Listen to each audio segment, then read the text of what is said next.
بسم اللہ الرحمن الرحیم۔ خلاصۃ النحو اول کا سبق اور اس کی تمرین ترکیب نحوی کے ساتھ۔ الدرس التاسع عشر، یہ 19واں سبق ہے اسماء ظروف کے بارے میں۔ فرماتے ہیں اسماء ظروف کا بیان۔ اسماء ظروف کہتے کسے ہیں؟ تو فرماتے ہیں جو اسم وقت یا جگہ ظاہر کرے اسے اسم ظرف کہتے ہیں۔ جیسے متی مطلب کب، اینا مانے کہاں، تو متی نے ٹائم یعنی وقت کو ظاہر کیا اور اینا نے جگہ یعنی کہاں ہونا ظاہر کیا۔ اسم ظرف کی تقسیم۔ اسم ظرف دو طرح کا ہوتا ہے، یعنی وقت یا جگہ ظاہر کرنے کے لحاظ سے اسم ظرف کی دو قسمیں ہیں۔ ظاہر سی بات ہے، یا تو ظرف زمان ہوگا یعنی وقت کو ظاہر کرے گا جیسا کہ اوپر آپ نے پڑھ لیا، یا ظرف مکان ہوگا یعنی جگہ کو ظاہر کرے گا۔ جو اسم ظرف وقت ظاہر کرے اسے ظرف زمان کہتے ہیں۔ جیسے متی مطلب کب، بعد مانے بعد، تو متی اور بعد یہ دونوں وقت ظاہر کر رہے ہیں۔ اور جو اسم ظرف جگہ ظاہر کرے اسے ظرف مکان کہتے ہیں۔ جیسے اینا مطلب کہاں اور تحت مطلب نیچے، تو اینا یہ بھی جگہ ظاہر کر رہا ہے اور تحت یہ بھی جگہ ظاہر کر رہا ہے۔ اس کے بعد فرماتے ہیں اسم ظرف کی تقسیم۔ معرب اور مبنی ہونے کے لحاظ سے بھی اسم ظرف کی دو قسمیں ہیں، یا تو اسم ظرف معرب ہوگا یا مبنی ہوگا۔ جس اسم ظرف کا آخر بدلتا رہتا ہے، آپ پڑھ چکے پیچھے بھی، جس اسم ظرف کا آخر بدلتا رہتا ہے اسے معرب کہتے ہیں۔ جیسے لیلتن، لیل مدینتن، تو کبھی لیلن ہوگا، کبھی لیلن ہوگا، کبھی لیلن ہوگا، ایسی مدینتن ہوگا، مدینتن ہوگا، مدینتن ہوگا، تو اس کا آخر، ان دونوں کا آخر بدلتا رہتا ہے، اس لیے یہ اسم ظرف تو ہیں لیکن معرب ہیں۔ اور جس اسم ظرف کا آخر تبدیل نہیں ہوتا اسے مبنی کہتے ہیں۔ جیسے متی، یہ ہمیشہ متی ہی اسی صورت میں رہے گا، چاہے یہ حالت رفعی میں ہو، چاہے حالت جری میں ہو، چاہے حالت نصبی میں ہو۔ ایسے یہ بھی حالت رفعی، حالت نصبی، حالت جری، تینوں حالتوں میں یکساں رہے گا، کبھی بھی اس میں تبدیلی نہیں ہوگی۔ اب ظروف مبنیہ ہیں کیا کیا؟ تو فرمایا ظروف مبنیہ درج ذیل ہیں۔ نمبر 1 ہے اذ۔ جیسے اذ اکرمت خالدن، جب میں خالد کی تعظیم کروں گا، تو یہ اذ یہ مفعول فی بنے گا، ما قبل فعل نکال کر کے۔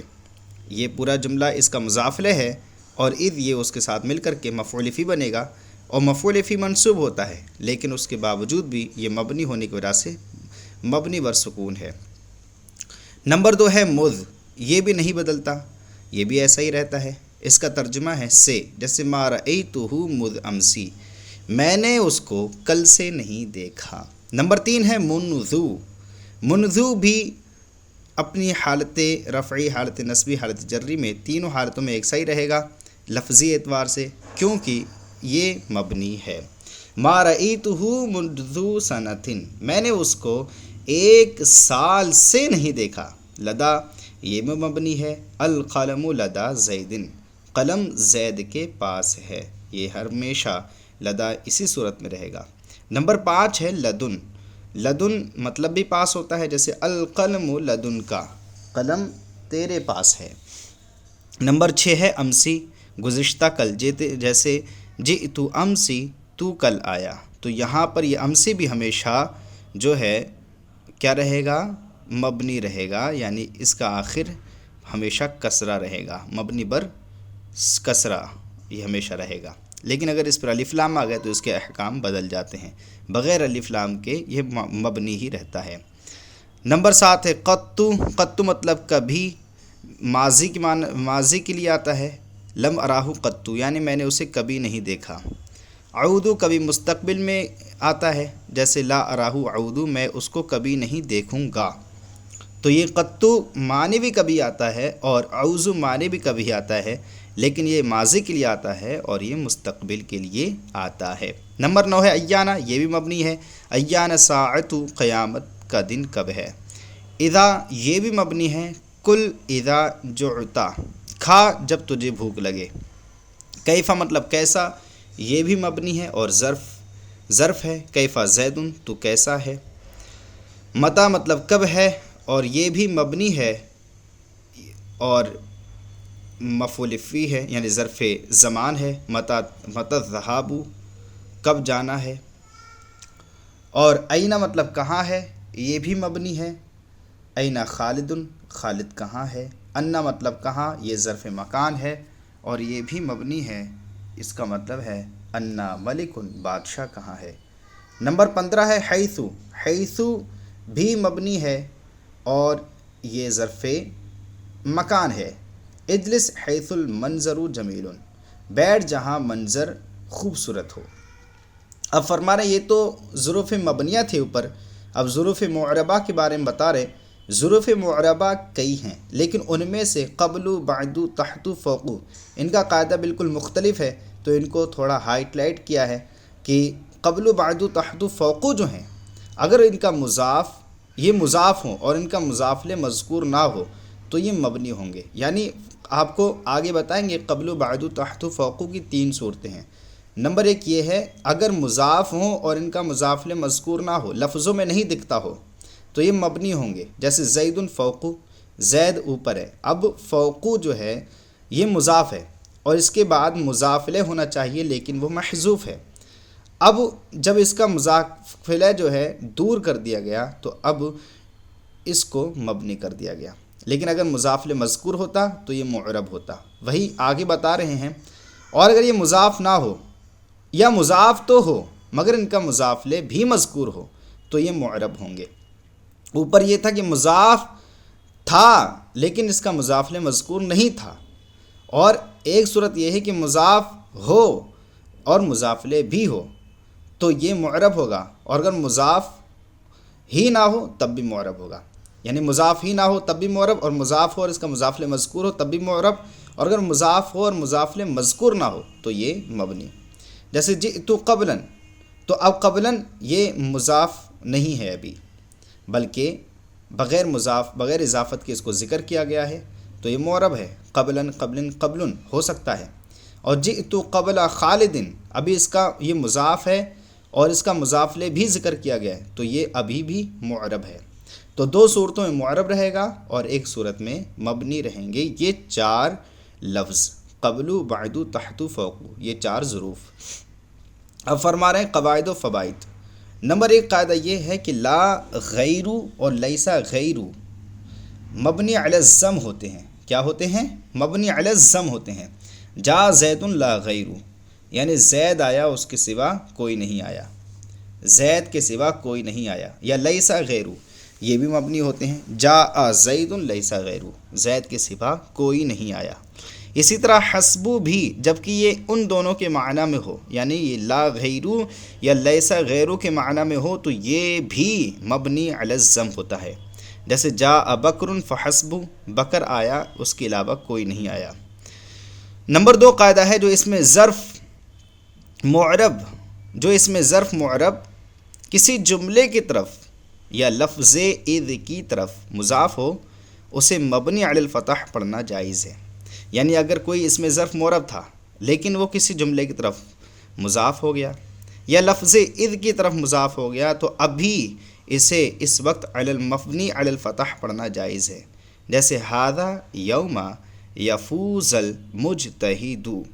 تو دیکھیے یوما جو ہے ایک جملے کی طرف مضاف ہے جو کہ یفوز المجتہد ہے، اس یوما کو ابھی مبنی علی الفتح پڑھنا جائز ہے کیونکہ یہ اس میں ظرف ہے، اور اس میں ظرف معرب جب بھی کسی جملے کی طرف مضاف ہوگا یا لفظ از کی طرف مضاف ہوگا تو اس وقت اس میں ظرف کو، یہی نہیں کوئی بھی اس میں ظرف آ جائے جو جملے کی طرف مضاف ہو یا اس کی طرف مضاف ہو تو اب اسے مبنی علی الفتح پڑھنا جائز ہے، حالانکہ یہ خبر کا مقام رکھتا ہے اور خبر تو مرفوع ہوتی ہے لفظاً، تو یہاں پر اسے مرفوع ہونا چاہیے، لیکن یہ مبنی علی الفتح پڑھنا جائز ہے کیونکہ اب یہ مضاف ہے ایک جملے کی طرف۔ ایسے یہاں پر دیکھیں سررت فی یوم اذ جئتنی، تو یہاں پر دیکھیں یوما حرف جر اس سے پہلے ہے، اس کو مجرور ہونا چاہیے، فی یومی پڑھنا چاہیے، لیکن یوما پڑھ رہے ہیں کیونکہ یہ مضاف ہے لفظ اذ کی طرف، اور جب بھی یہ لفظ اذ کی طرف مضاف ہوں یا کسی جملے کی طرف مضاف ہوں تو یہ ہمیشہ ان کو مبنی علی الفتح پڑھنا جائز ہے۔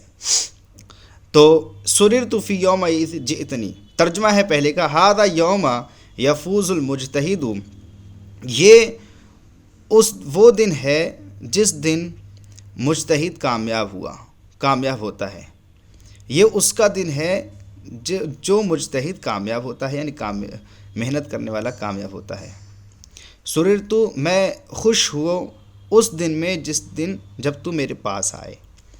نمبر 3 قاعدہ ہے مثلو یا غیروں کے بعد ما آ جائے، ان آ جائے، انا آ جائے تو ان کو مبنی علی الفتح پڑھنا جائز ہے۔ مثلو کو مبنی علی الفتح پڑھنا جائز ہے اور غیروں کو بھی مبنی علی الفتح پڑھنا جائز ہے۔ کب؟ جب ان کے بعد ما آ جائے، ان آ جائے یا ان آ جائے۔ جیسے قیامی مثل ما قمتا، میرا کھڑا ہونا اس کی طرح ہے جیسے تو کھڑا ہوا۔ قیامی مثل ان تقوما، میرا کھڑا ہونا اس طرح ہے جیسے تو کھڑا ہوا۔ ھذا حق مثل انک تنطق، یہ بات حق ہے جو تو نے ابھی بولی۔ تو یہاں پر مثلا ما کے بعد آیا تو مبنی علی الفتح پڑھنا اس کو جائز ہے، یہاں پر مثلا ان کے بعد آیا تو اس کو یعنی مثلا کو مبنی علی الفتح پڑھنا جائز ہے۔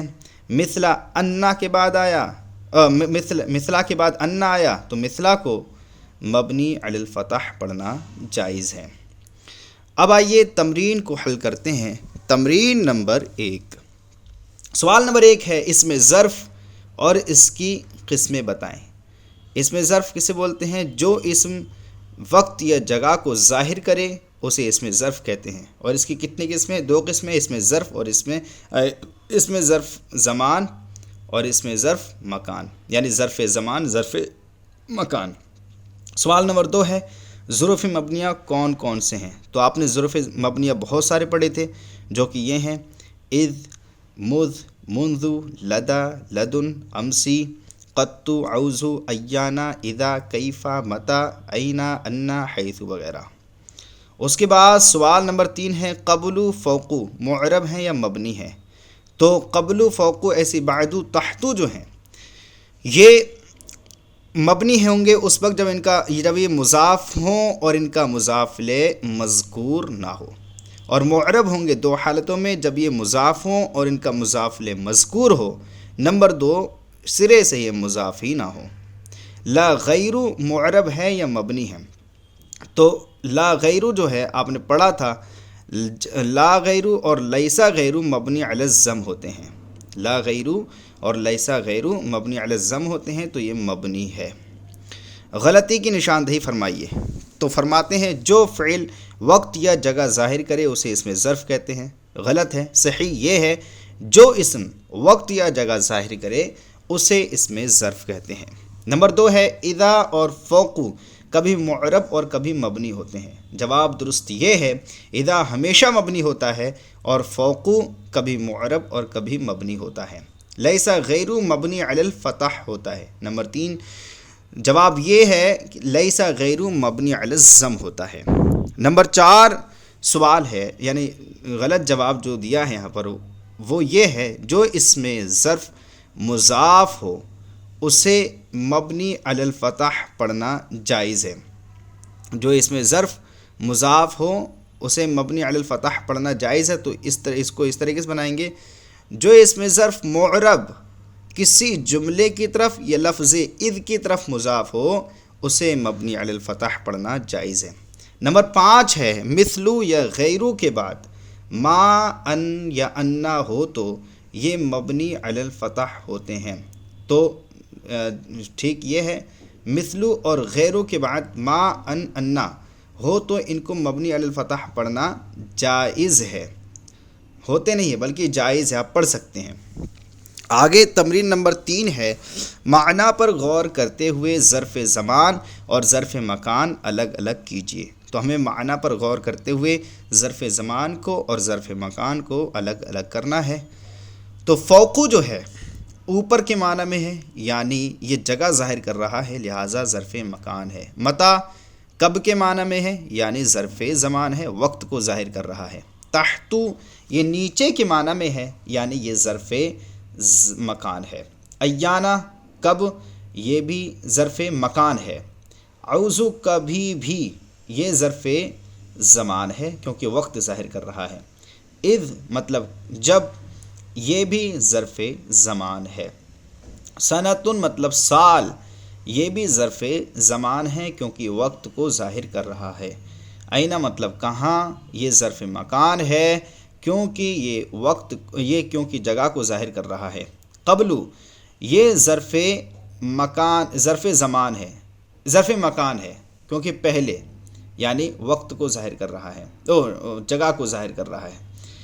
اذا جب کے معنی میں یہ ظرف زمان ہے کیونکہ وقت کو ظاہر کر رہا ہے۔ انا یہ ظرف مکان ہے، اس کا مطلب ہے کہاں، یہ جگہ کو ظاہر کر رہا ہے۔ حیث مطلب جہاں، یہ وقت جگہ کو ظاہر کر رہا ہے، یہ بھی ظرف مکان ہے۔ معنی کا خیال رکھتے ہوئے خالی جگہوں کو مناسب اسم ظرف سے پر کیجیے۔ تو یہاں پر کچھ خالی جگہیں دی گئی ہیں، ان کو ہمیں پر کرنا ہے اور مناسب اسم ظرف لگانا ہے، یعنی ظرف زمان کی جگہ ظرف زمان، ظرف مکان کی جگہ ظرف مکان، یا جو بھی موقع محل کے اعتبار سے ہو۔ جیسے پہلا جملہ ہے رأیت الہلال فوق بکرن، تو فوق بکرن کر سکتے ہیں یا قبل بکرن، میں نے چاند کو بکر سے پہلے دیکھا۔ اس کا ترجمہ یہ ہو جائے گا اگر قبلہ لگائیں گے تو اس کی ترکیب ہوگی رأیت فعل اور اس کا فاعل تازمیر، الہلال مفعول بھی، قبل مضاف بکرن مضاف مضاف سے مل کر مفعول فی، فعل فاعل مفعول فی سے مل کر جملہ فعلیہ خبریہ ہوا۔ نمبر 2 ہے جملہ یوم الدین، یہاں پر ایانہ لگانا بہتر ہے۔ ایانہ یوم الدین، قیامت کا دن کب ہے۔ ایانہ مفعول فی ثابت سے متعلق ہو کر یہ خبر مقدم، یوم الدین یہ مبتدا مؤخر اپنی خبر مقدم سے مل کر جملہ اسمیہ انشائیہ ہوا، کیونکہ یہ اب اس میں استفہام بھی ہو گیا۔ العلم لدى حکیم، یہاں پر لدى لگا دیں گے، لدى مطلب پاس، علم حکیم کے پاس ہے۔ العلم مبتدا، لدى مضاف، حکیم مضاف مضاف سے مل کر کے یہ مفعول فی ہوا، ثابتن کا ثابتن اس میں فاعل، اپنے فاعل مفعول فی سے مل کر شبہ جملہ اسمیہ خبریہ ہو کر خبر مبتدا اپنی خبر سے مل کر جملہ اسمیہ خبریہ ہوا۔ آگے ہے ما لقیتہ، خالی جگہ یومین، تو یہاں پر مذ لگا دیں گے یا منذ لگا دیں گے۔ ما لقیتہ مذ یومین، میں نے اس کو 2 دن سے نہیں دیکھا۔ ما لقیتہ فعل بفاعل ہو ضمیر مفعول بھی، ما لقیتہ یہاں ملا نہیں، لقا یلقی مطلب ملنا، میں اس سے 2 دن سے نہیں ملا۔ مذ مضاف، یومین مضاف مضاف سے مل کر مفعول فی، فعل فاعل مفعول فی مفعول بھی سے مل کر جملہ فعلیہ خبریہ ہوا۔ ہوا تو یہاں پر اینہ ہوا یا کیفا ہوا لگا دیں گے۔ کیفا ہوا وہ کیسا ہے، کیفا یہ مفعول فی ثابت سے متعلق اور خبر مقدم ہوا، ضمیر مبتدا مؤخر اپنی خبر مقدم سے مل کر جملہ اسمیہ انشائیہ ہوا، کیونکہ اس میں استفہام بھی ہو گیا۔ سمعت میں نے سنا، اذ قلتا یہاں پر اذ لگا دیں گے جب آپ نے کہا، میں نے سنا جب آپ نے کہا۔ سمعت فعل و فاعل، اذ مضاف، قلتا فعل و فاعل اپنے فعل اور فاعل سے مل کر جملہ فعلیہ خبریہ ہو کر کے یہ ہو جائے گا اذ کا مضاف مضاف سے مل کر یہ ہو جائے گا مفعول فی، فعل فاعل مفعول فی سے مل کر جملہ فعلیہ خبریہ ہوا۔ لا اکذب یہاں پر لگا دیں گے اعوذ، میں کبھی بھی جھوٹ نہیں بولوں گا، تو لا اکذب فعل و فاعل اور اعوذ مفعول فی، فعل فاعل مفعول فی سے مل کر جملہ فعلیہ خبریہ ہوا۔ ما ضربتہ قط، یہاں پر قط لگا دیں گے، میں نے اس کو کبھی بھی نہیں مارا۔ ما ضربتہ فعل و فاعل ہو ضمیر مفعول بھی، قط مفعول فی، فعل فاعل مفعول بھی اور مفعول فی سے مل کر جملہ فعلیہ خبریہ ہوا۔ الحکم فوق الادب، حکم ادب کے اوپر ہے۔ الحکم مبتدا فوق مضاف، الادب مضاف مضاف سے مل کر مفعول فی ثابت سے متعلق ہو کر خبر مبتدا اپنی خبر سے مل کر جملہ اسمیہ خبریہ ہوا۔ جئتا اس سے پہلے نکال دیں گے ای متا جئتا تو کب آیا، متا مفعول فی مقدم، جئتا فعل فاعل مفعول فی مقدم سے مل کر جملہ فعلیہ انشائیہ ہوا، کیونکہ اب یہ اس میں استفہام ہو گیا اس لیے۔ رأیت الفیل امسی، یہاں پر امسی لگا دیں گے، میں نے کل ہاتھی کو دیکھا۔ رأیت فعل اس میں تائے ضمیر بارز اس کا فاعل، الفیل مفعول بھی، امسی مفعول فی، فعل فاعل مفعول بھی مفعول فی سے مل کر جملہ فعلیہ خبریہ ہوا۔ میں نے کل ہاتھی کو دیکھا۔ کتاب کا، تیری کتاب، تو اس سے پہلے اینہ لگا دیں گے، اینہ کتاب کا، تیری کتاب کہاں ہے۔ اینہ مفعول فی ثابت سے متعلق ہو کر کے خبر مقدم، کتاب کا مضاف سے مل کر مفعول مبتدا مؤخر اپنی خبر مقدم سے مل کر جملہ اسمیہ انشائیہ ہوا۔ امید کرتے ہیں کہ آپ کو یہ سبق سمجھ میں آیا ہوگا۔ اگر یہ سبق سمجھ میں آیا ہو تو پلیز ہمارے چینل کو سبسکرائب کریں اور اپنے دوستوں کے ساتھ شیئر کریں۔ السلام علیکم ورحمۃ اللہ وبرکاتہ۔